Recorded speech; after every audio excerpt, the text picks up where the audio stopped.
काम्य फल ही देते हैं। तो ये सब भगवान के पास विवेक है।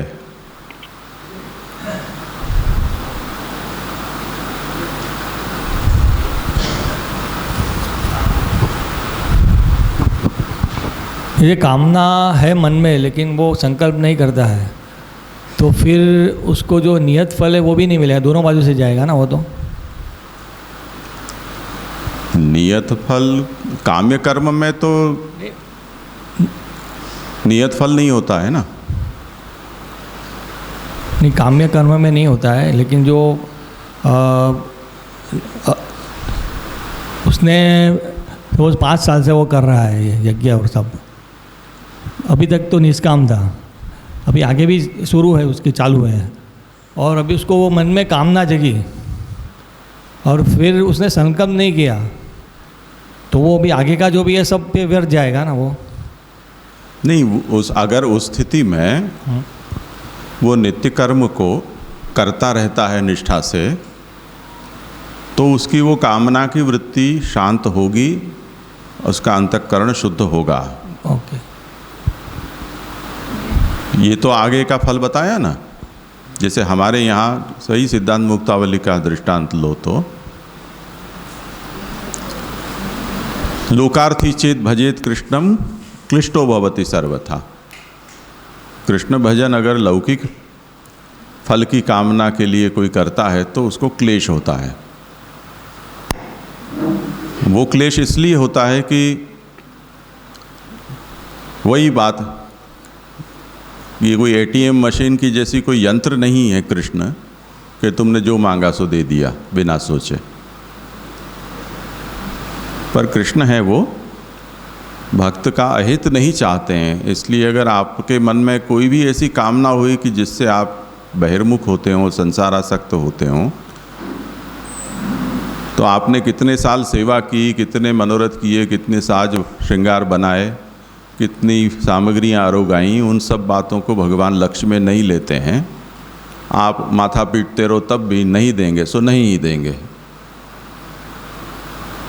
तो वो क्लेश युक्त होगा कि एक तो इतनी सेवा की, इतना मांगा, एक बार मांगा और हमको कुछ दिया नहीं, ऐसे वो क्लेश युक्त हो जाएगा। पर अगर वो प्रभु को छोड़ता नहीं है क्लेश युक्त होते हुए भी, और भगवत भजन करता रहता है, जैसे हमारे परिवार के लोग परस्पर एक दूसरे में कोई अपेक्षाएं होती हैं, वो पूरी नहीं होती हैं तो थोड़ी बहुत जो भी होता है वो सब होता ही है पर फिर भी साथ नहीं छोड़ते हैं, तो फिर वापस वो जो कुछ भी होता है वो वापस ठीक हो जाता है, रिपेयर हो जाता है। इसी तरह क्लेश युक्त होता हुआ भी वो कृष्ण भजन नहीं छोड़ता है, तो भगवान उसमें वो जो कामना उठी है उस कामना की वृत्ति को ही शांत कर देते हैं, उसके मन के विकार को दूर कर देते हैं। तो क्लिष्टोपि चेत भजेत कृष्णम लोको नश्यति सर्वथा। तो उस तरह से अगर कोई सकाम कर्म करता है, उसका संकल्प सकामता का नहीं है, पर बीच में जैसे संचारी भाव आते हैं उस तरह से कामना का संचार हो गया, तब तो वो उस नित्य कर्म की प्रक्रिया से ही उसकी शुद्धि हो जाएगी। जैसे डॉक्टर्स या चिकित्सक हमको कहते हैं कि अगर आप छोटी मोटे रोग तो शरीर अपने आप ठीक कर लेता है, बस आप वो बढ़े ऐसा उपद्रव न करें, तो वो प्रक्रिया हमारे भीतर ही होती है जिससे कि वो ठीक हो जाए। पर उससे किसी मात्रा से कुछ ज़्यादा प्रमाण में हमारे भीतर कोई रोग हो, तब फिर बाहरी कोई चिकित्सा की ज़रूरत पड़ती है। तो यहाँ उसकी बात की जा रही है कि जो उग्र कामना वाला है। जैसे हम ऐसे दृष्टांत देखते हैं कि कामना के लिए किसी ने घोर तप किया, इतने महासत्र का आयोजन सोचा, मुझे इंद्र पद चाहिए, 100 अश्वमेध यज्ञ करूँगा, ऐसे। तो अब ये सब तो घोर संकल्प हैं, और वो कामना भी घोर प्रकृति की कामनाएं हैं। वो नित्य कर्म से शुद्ध नहीं होती है, क्योंकि काम, हमने ये देखा शुरू में कि काम्य कर्म करता नित्य कर्म को छोड़ के कोई काम्य कर्म नहीं करता है। नित्य कर्म तो करता ही करता है, उसको करना ही पड़ता है, अन्यथा काम्य कर्म की योग्यता भी नहीं आती है। तो उस स्थिति में उसकी कामना पूर्ण नहीं होती है अगर वो अपना संकल्प प्रकट नहीं करता है। जैसे त्वष्टा और उसके प्रसंग में आता है कि उसने दैत्य को प्रकट करने के लिए इंद्रशत्रु को उसने संकल्प किया। अब वो कुछ अवसर आते हैं जिस समय हमें अपने संकल्प को वहाँ प्रकट करना होता है। हमारे साथ ऐसा हुआ, एक बार दशहरा पर हम द्वारकाधीश के सन्मुख थे और वहाँ शस्त्र पूजन होता है, द्वारकाधीश करते हैं, सन्मुख में ही होता है। अब वो जो शस्त्र पूजन होता है वो द्वारकाधीश जी कर रहे हैं, उनके प्रतिनिधि के रूप में किया जाता है, वरना हम ब्राह्मणों को शस्त्र के साथ क्या लेना देना। तो हम वहाँ थे तो हमको बैठा दिया कि आप शस्त्र पूजन करें। उन ब्राह्मणों ने पूरा जो भी जिस विधि से होता होगा वहाँ पर वो सब कराया। उसके बाद ऐसे मेरे कान के पास मुंह लाकर कहता है कि महाराज श्री, एक संकल्प आप कर लो और वो संकल्प में जो आपको मैं देता हूँ वो आपके दक्षिण ओर में नहीं, आपके वाम पार्श्व पर उसको फेंक देना। मैंने क्यों? तो उससे आपके सब शत्रुओं का नाश हो जाएगा। मैंने कहा ये मैं कर्म करने थोड़ी बैठा हूँ, ये तो द्वारकाधीश पूजन कर रहे हैं, तो वो तो सबको नाश करके ही विराजे हैं यहाँ, इसलिए उनकी कोई आवश्यकता नहीं। अब कौन बच गया है?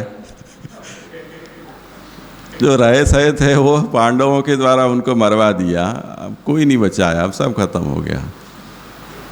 तो आप उसकी चिंता न करें, आपकी जो शुभकामना है उसके लिए आपका आभार। तो अब ये देखो कि वो अवसर कर्म में आते हैं, जब आप कोई विशेष संकल्प करना चाहें तो कर कर उस फल को प्राप्त कर सकते हैं। तो ये बात यहाँ समझनी है कि भगवद रूप होने से ये जो पूरी बात है वो केवल यांत्रिक प्रक्रिया के रूप में नहीं होती है, पर वहाँ पर कोई समझने वाला बैठा हुआ है उस रूप में, इसलिए वो अपने विवेक से फलदान करता है। मांगा तो मिलेगा, नहीं मांगा तो नहीं मिलेगा। इसलिए उसके शब्द हैं, वो भी शब्द सब तय होते हैं कि किन शब्दों में उन कामनाओं को प्रकट करना है। उसमें हम ऐसे कोई एम्बिग्यूअस वर्ड्स का उपयोग नहीं कर सकते हैं, या लोक में जो कहे जाने वाले जो शब्द हैं उनका वहाँ प्रयोग नहीं कर सकते हैं। जैसे पासवर्ड हो या कोड वर्ड हो, उसी से वो यंत्र समझते हैं। उसी तरह कर्म मार्ग में देवता भी आपके मन में जो कामना हो वो कामना उस शब्द में आप व्यक्त करोगे तो शायद वो न समझ पाए, पर शास्त्रीय विधि में जो शब्द लिखे गए हों उन शब्द से वो कामना प्रकट करोगे तब वो सफल होता है।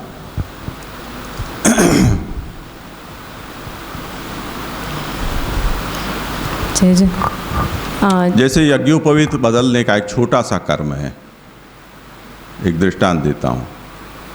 तो वो उपनयन कभी अशुद्धि हो जाए या कभी पर्व विशेष आता है तो उसमें संकल्प आता है। अब वो यज्ञोपवीत क्यों बदलनी है? क्योंकि बिना यज्ञोपवीत के श्रौत स्मार्त कर्म हम नहीं कर सकते हैं। तो मुख्य आवश्यकता संकल्प में ये होती है कि श्रौत स्मार्त कर्मानुष्ठान सिद्ध्यर्थम नूतन यज्ञोपवीत धारणम अहम करिष्ये, ऐसा संकल्प उसमें बोला जाता है। अब उसमें आपकी कोई विशेष कामना है। अब जो छपी छपाई हुई किताबें होती है उसमें तो सब तरह की कामना डाल देते हैं। उसमें से आपको समझना है कि आपको एप्लीकेबल क्या क्या है, यानी आप इससे क्या क्या चाहते हैं। तो जैसे छपी पुस्तक होगी उसमें ये कहेंगे कि ब्रह्म तेज समृद्ध्यर्थम, ब्रह्म तेज मेरा समृद्ध हो उसके लिए मैं ये करना चाहता हूँ। अब आप अगर इस नित्य कर्म या नैमित्तिक कर्म को काम्य कर्म नहीं बनाना चाहते हैं तो उन शब्दों का उच्चार आपको नहीं करना है।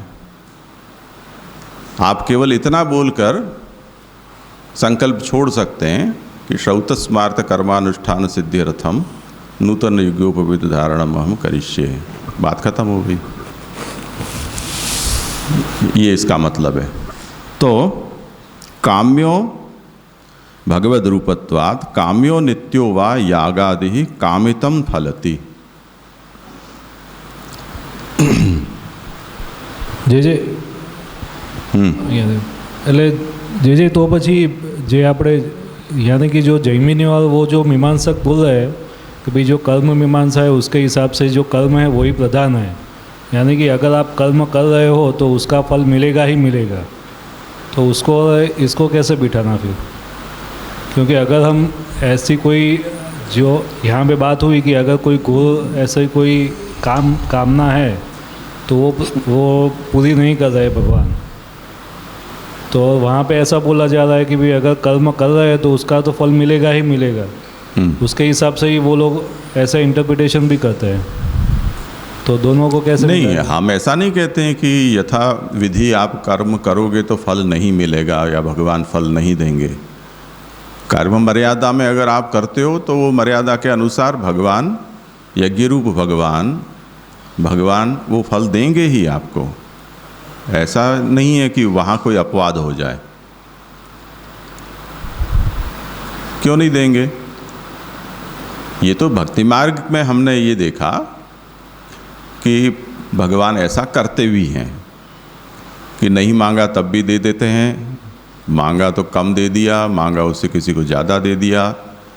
ये सब जो लीला है वो भक्ति मार्ग में भगवान करते हैं। कर्म मार्ग में तो कर्म मर्यादा का पालन प्रभु करते हैं जिससे कि कर्म पर विश्वास रहे। और इसीलिए पुराणों में हम जो कथा देखते हैं उसमें तो यही आता है ना कि जैसे प्राचीन काल में जो अस्त्र आदि चले जाते थे वो मंत्र शक्ति से होते थे, तो उन अस्त्रों को धारण करना हो और उनको चलाने का जो सुपात्र हो उसी के द्वारा वो विद्या, वो मंत्र शक्ति काम करती थी। उसमें कभी ऐसा हो जाए कि एक वारुणास्त्र छोड़ा और उसमें पानी गिरने के बजाय फूल गिरने लग जाएं, प्रभु कोई ऐसी लीला कर दें, ऐसा कभी किसी युद्ध में देखा नहीं गया। वो वारुणास्त्र छोड़ा तो पानी ही गिरता है, आग्नेयास्त्र छोड़ा तो आग ही गिरती है। नहीं तो कॉमेडी हो जाती है ना, क्योंकि एक तो बड़ी आशा रखी थी कि ऐसा हो जाए और उसमें प्रभु कुछ अन्यथा कर तुम सामर्थ्य प्रकट करके और आग की जगह फूल बरसाने लग जाएं, अब तो कर्म पर विश्वास नहीं रहेगा। तो ऐसा कर्म मार्ग में ऐसा नहीं करते हैं प्रभु सामान्यतया। अपवादतया कभी कोई किसी के सामने ऐसा हो जाए वो एक अलग बात है। उसमें तो बहुत सारे भगवान के पास भी उपाय हैं। कर्म दोष करा देते हैं, मंत्रोच्चार में दोष करा देते हैं, देश काल द्रव्य कर्ता आदि हैं उसमें कुछ न कुछ कमी निकलवा देते हैं तो वो सब होता है। हमारे यहाँ एक परिवार में हमारे स्वजन हैं, वो न जाने कितने सालों से नारायण बलि करे ही जा रहे हैं, ख़त्म ही नहीं होती है वो। अब जिन जिन निमित्तों की शांति के लिए नारायण बलि कही गई है वो निमित्त उनके दूर ही नहीं होते हैं, वो खड़े ही खड़े रहते हैं।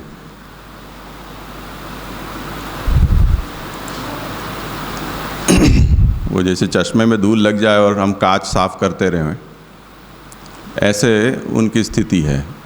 अब जब जब भी वो कर्म करते हैं 4-6 महीने बाद फिर कोई समस्या हो जाती है। अब वो ये सोचते हैं कि हाँ उस समय वो गाय का घी नहीं था, अमूल का घी की थैली लेकर आया था, इसलिए कर्म विफल हो गया। या यज्ञ कराने वाला था, उसने चाय पी के हाथ नहीं धोई, जूठे हाथ से कर्म करा दिया, इसलिए विफल हो गया। ऐसा कुछ न कुछ उनको फिर उसका खुलासा भी मिल जाता है, नए फिर से वो कर्म करने के उत्साह जताने के लिए, चलो लग पड़ो वापस। तो 25 बार वो नारायण बलि कर चुके हैं। तो यहाँ भी भगवान कर्म मार्ग में ऐसा कौतुक नहीं करते हैं कि कोई सकाम कर्म करे और विधि पूर्वक करने पर भी उसको फल प्राप्त न हो, क्योंकि अन्यथा तो वेद मार्ग का ही उच्छेद हो जाएगा। आगे इस बार में महाप्रभु स्पष्टता करेंगे कि ये सकाम कर्म जो हैं वो भी वेद ने क्यों बताए हैं, वेद का क्या अभिप्राय है उसके पीछे, तो प्रसंग आएगा तब देखेंगे।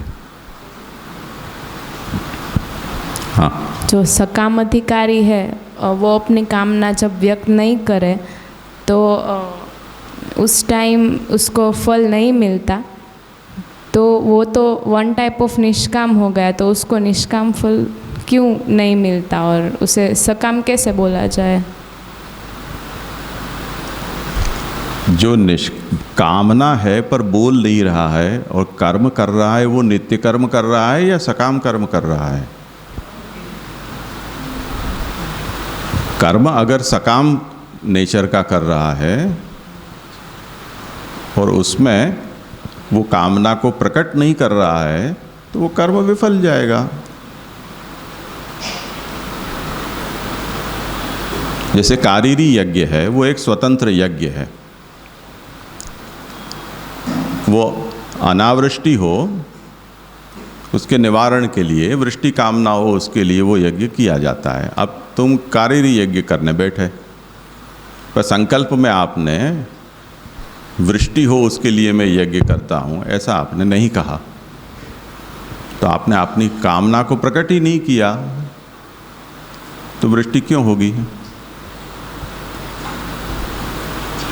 आया ना समझ में? तो निष्काम फल नहीं मिल जाता? नहीं, वो यज्ञ तो आपने निष्काम की लिस्ट में जो यज्ञ बताए वो तो किए ही नहीं ना।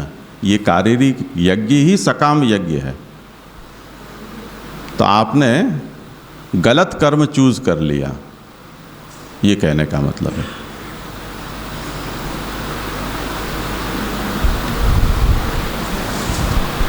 जय जय।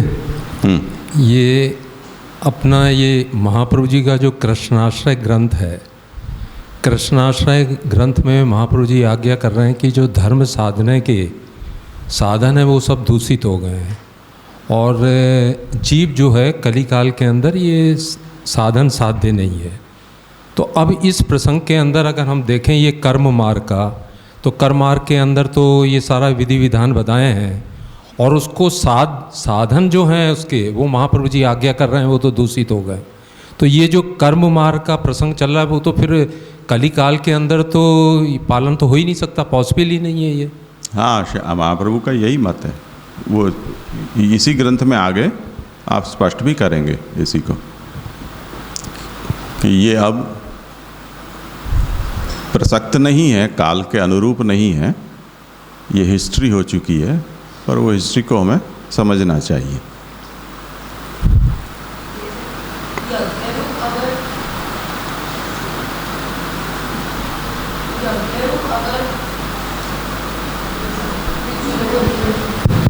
अगर यज्ञ ब्रह्मरूप है तो પછી જણાવવાનું જરૂરત શું છે? બ્રહ્મને તો બધું જ ખબર હોય ને।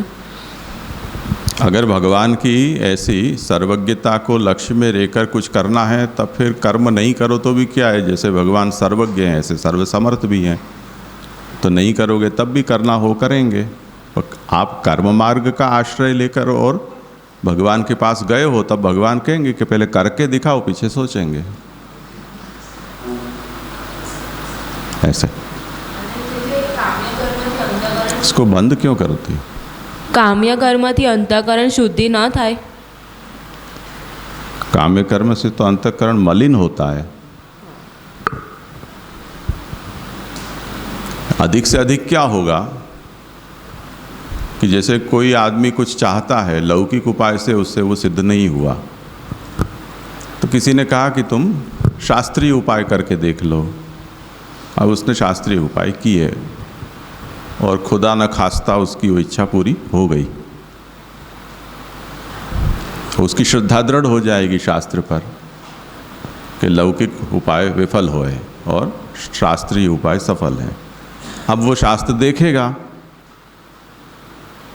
उसमें शास्त्र ये कहता है कि सकाम कर्म से तो अंतःकरण मलिन होता है, कामनाओं का कभी कोई अंत नहीं होता, इसलिए अच्छी बात यह है कि निष्काम करो तो शाश्वत सुख की प्राप्ति होती है। अब शास्त्र श्रद्धा उसकी दृढ़ हो गई है तो फिर शास्त्र की कही बात पर भी उसका विश्वास होगा, तो आगे जाकर उसमें निष्कामता भी आ सकती है। और इसीलिए ये सब सकाम कर्म भी शास्त्र ने बतलाए हैं, ये उसका प्रयोजन भी यही है। तो शास्त्र की ये कोई अभिलाषा नहीं है कि पशुपुत्र आदि की लौकिक फलों की प्राप्ति के लिए वेद आदि इतनी सब साधनाएं यहाँ प्रकट हों और लोगों को दिखाया जाए। वो वस्तुतः तो प्रभु की ओर मोड़ना चाहते हैं वेद, पर सभी लोगों में ऐसी सात्विकता नहीं होती है, तो जो राजस तामस हैं वो उसी भाषा को समझते हैं, तो उनको उस तरह से समझाया जाता है।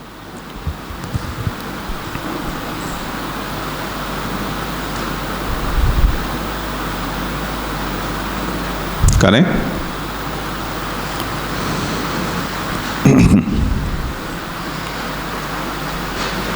तो यागादेह भगवद रूपात कामितम फलति स्फुटम,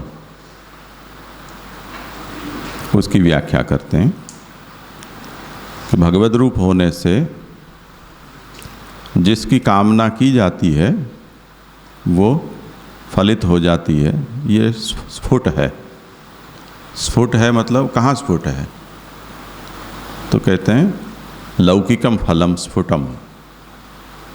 अलौकिक तो अब जो गया हो वही बता सकता है कि उसको क्या मिला क्या नहीं मिला। हम अपनी श्रद्धा से लिख देते हैं कि गोलोकवासी हुए या नित्य लीलास्त हुए या स्वर्गवासी हुए या कैलाशवासी हुए, और वो कहाँ पहुँचे हैं वो तो वही जानता है।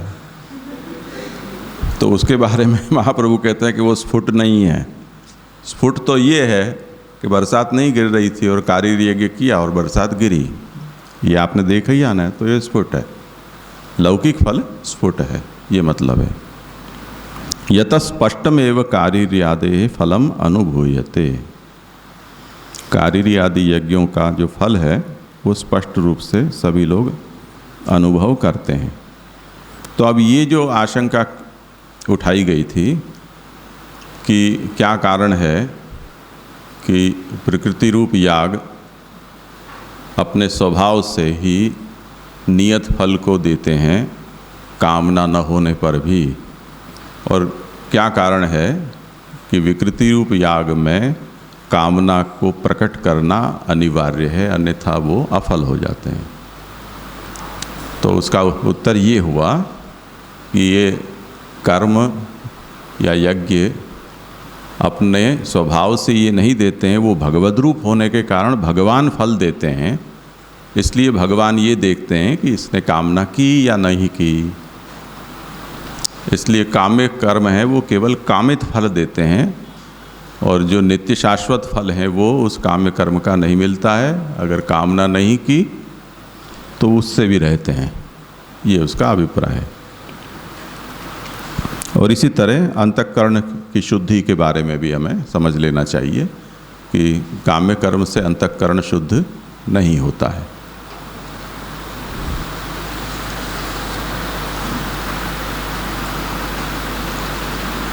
आगे, ननु स्वर्गो नाम लोक एव। अब इतनी देर के बाद याद आया कि आप ये आत्म सुख करके और हमको भुलावे में डाल दिया। पर सच बात तो ये है कि स्वर्ग का मतलब लोक ही होता है, स्वर्ग लोक। क्योंकि कई वेद वचनों में क्या हुआ, ब्रजभाषा रह गई। हाँ, तो शंका तो हमने देख ली थी। उत्तर, यागादिक भगवान को रूप हैं, भगवान सर्वफल के दाता हैं, तासों कामना के अनुसार फल दे हैं, अर्थात नित्य याग अग्निहोत्रादिकन में तो यावत जीवम अग्निहोत्रम जुहुयात इत्यादि वाक्य नियामक हैं। तासों वेद की आज्ञा सो तो प्रवृत्ति होएगी, परंतु वृष्टिपुत्रादिकन के अर्थ किए जाते कारीरी आदि यागन में प्रवृत्ति तो कामना सो ही होए है। यदि उनसों कामना नहीं सिद्ध होए तो विश्वास नहीं रहेगो, तो कोई की प्रवृत्ति नहीं होगी तथा पूर्व कांड उच्छिन्न हो जाएगो।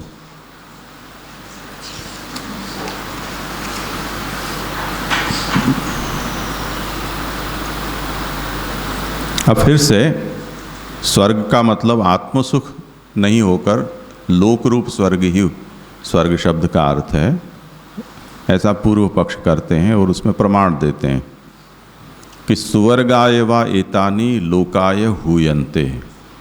स्वर्ग रूप जो लोक है उसके लिए सब लोग होम करते हैं, ऐसा एक वेद का वचन है। इसी तरह देवेभ्यो वै स्वर्गो लोकः तिरो अभवत्। स्वर्ग नाम का लोक देवताओं से तिरोहित हो गया। स्वर्गो वै लोको नाकः। स्वर्ग एक ऊपर वाला लोक है। इत्यत्र इति सर्वत्र स्वर्गलोक एव स्वर्ग शब्दार्थः। इन सब वचनों में स्वर्ग शब्द स्वर्ग नाम के किसी लोक के बारे में प्रयुक्त हुआ है। तत्कथम उच्यते आत्मसुखम स्वर्ग इति। तब आप ये कैसे कहते हो कि स्वर्ग शब्द का मतलब आत्मसुख होता है? तो अब समाधान देते हैं कि अंगेषु स्वर्ग शब्देषु लोक सामानाधिकरण्यात् तद्वाचकत्वम। ये जितने भी यहाँ वेद वाक्य गिनाए गए हैं वो अंग वाक्य हैं। जैसे हमने शुरू में देखा था कि प्रधान वाक्य होते हैं, कुछ अंग वाक्य होते हैं। तो ये वचन जहाँ से खोज खाज कर लाए हैं ये वो सब अंग वाक्य हैं। और इन वाक्यों में स्वर्ग शब्द के साथ लोक शब्द का भी प्रयोग किया गया है। इसलिए इन वाक्यों में जो स्वर्ग शब्द है वो स्वर्ग लोकवाची है, ऐसा हमें मानने में कोई आपत्ति नहीं है।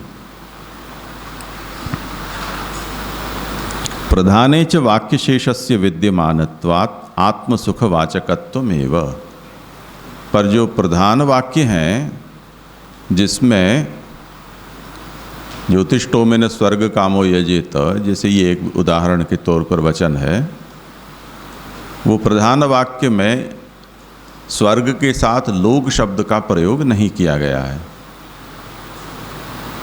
कि ज्योतिष्टोम वह व्यक्ति करे जिसको स्वर्ग की कामना हो। अब यहाँ लोक शब्द नहीं है। अब ये जो प्रकरण में ये वाक्य पठित है उस प्रकरण में अथवा शाखांतर में स्वर्ग पद की व्युत्पत्ति आत्मसुख के रूप में दी गई है। इसलिए प्रकरणानुरोध से या शाखांतर में जो स्वर्ग शब्द का अर्थ करने वाला वचन है उसके अनुरोध से प्रधान वाक्य में जो स्वर्ग है वो स्वर्ग लोकवाची नहीं होकर आत्मसुखवाची है, ऐसा हमें मानना पड़ेगा। ये बात कही। तो प्रधाने च वाक्यशेषस्य विद्यमानत्वात् आत्मसुखवाचकत्वमेव, अन्यथा वाक्यशेषो व्यर्थ स्यात्। अगर हम ये वाक्यशेष है उससे स्वर्ग शब्द का अर्थ अगर नहीं करते हैं तब प्रश्न ये रहेगा कि फिर ये वाक्य किसके लिए है, कौन से स्वर्ग शब्द के लिए वेद ने ये वाक्य कहा है।